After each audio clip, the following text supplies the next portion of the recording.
Qui a Venezia il nostro viaggio continua, un viaggio alla scoperta di quelle che sono le eccellenze di questa giornata. Abbiamo intervistato numerosi produttori che hanno vinto, abbiamo intervistato il presidente di AIS Veneto, l'assessore Caner.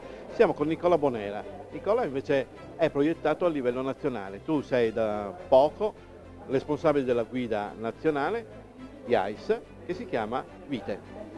Assolutamente, Venezia in effetti è un elemento che è propedeutico a costruire Vite. Vite raggruppa tutta la produzione viticola nazionale, ci sono le 22 regioni dell'AIS, del vino nazionale, ovviamente le province autonome di Trento e Bolzano, ma anche Emilia Romagna. Abbiamo 22 unità territoriali che lavorano in sinergia per creare questa guida. Venezia ne è una costola importante, direi quasi una spina dorsale, e trovare queste 2000 e passa aziende recensite, 2000 passavini recensiti in Venezia significa poi avere un parco vini molto interessante per Vite.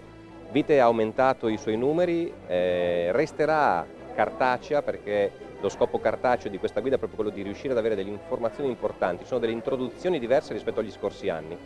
Ti blocco qui perché Nicola, appunto, una delle caratteristiche di Vite, della guida, è questo cartaceo, questo supporto. Per te Federica è ancora importante il cartaceo da voi giovani, visto da voi giovani? Assolutamente sì, in un'era comunque dove regna il digitale, infatti sia Venezia che Vite hanno anche un'app online.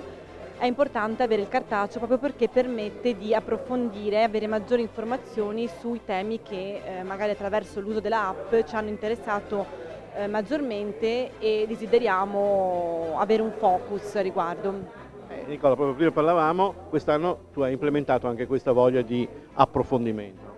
Sì, diciamo che Vite ha cambiato un po' il formato, si è leggermente alleggerita di peso, è aumentato il numero complessivo di aziende da 2014 a 2314, ma con un formato diverso siamo riusciti ad alleggerire un po' il peso, renderla leggermente più fruibile e soprattutto la novità è quella di avere arricchito molto queste introduzioni regionali, cioè dei veri e propri temi dove un giornalista molto quotato a livello nazionale ci ha aiutato a fare questa costruzione e troveranno i consumatori di Vite veramente tante informazioni sulla storia, sulle tradizioni locali, sulle metodologie produttive, sui vini e i vitini del territorio e anche sull'enogastronomia, corredati anche di mappe, di cartine e di grafici per riuscire a capire quanto pesa ogni regione del vino italiano.